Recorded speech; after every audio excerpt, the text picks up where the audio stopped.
Apple Music is expected to get a major overhaul. That's according to a Bloomberg report. So, what kind of changes can listeners expect, and how important is music for Apple's overall business? Joining us now to talk all about it is Dan Costa. He's the editor-in-chief over at PCMag.com. So, Dan, this is a huge issue because people love streaming music, but if expectations come to fruition, what kind of real changes can users really expect to see from a possibly revamped Apple Music platform?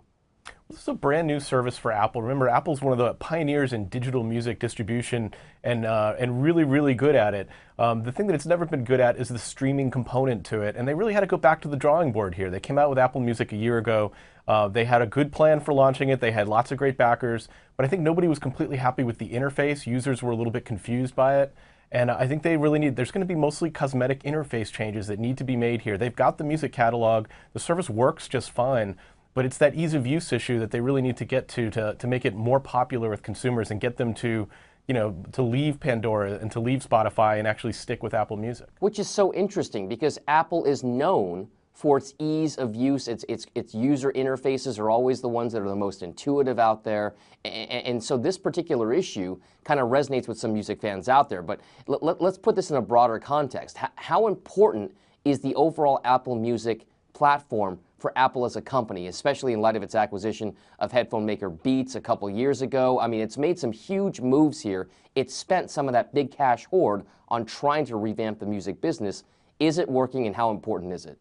I've been to many Apple events over the years, and I got to tell you that music has always been a huge part of every Apple announcement, from the iPhone to the iPods to the iPads to their digital music creation platforms. I mean, music is core to the business. The thing that you got to remember here is that no one in the streaming business is actually making any money.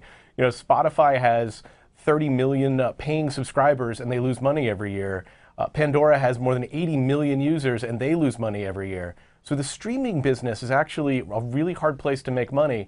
Apple has a music business that's based on iTunes, that sells albums, that sells individual tracks, and they're still making a lot of money on that business. They're making more than $3 billion selling individual tracks. Now, long term, I think that business is probably going to go into decline, but right now it's making far more music than any of these subscription services, including Apple Music. So possibly, if anyone's going to make this a profitable business, it could be Apple, but there's still a huge question mark there. So do you see a reimagined Apple Music really being a dominant competitor with these other streaming services, like you said, a Spotify or a Pandora? Could this really be, this revamped Apple Music, be that Pandora or Spotify killer, so to speak?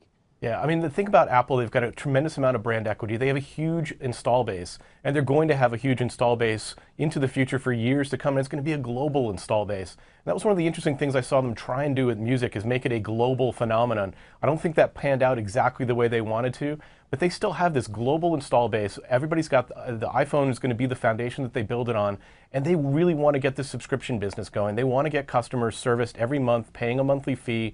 It's a great way for them to grow. So I think they've got as good a chance as anyone to make money in this space, and they just got to get the interface down. They've got to get the usability down and really get the consumers happy with the product. Well, Dan, it sounds like all eyes are going to be on that Worldwide Developers Conference in June. That's where the report says a lot of these changes will be unveiled. Dan Costa, thank you so much for joining us. That's Dan Costa. He's the editor-in-chief over at PCMag.com. And thanks for watching. I'm Dominic Chu. Have a great day. Hey CNBC fans, thanks for checking out our YouTube channel. Here you're going to find videos packed with all of the information that you need to be smarter about your finances. You can subscribe by clicking right here and click on all the videos around me or the eye right here to watch the latest from CNBC. Thanks for watching.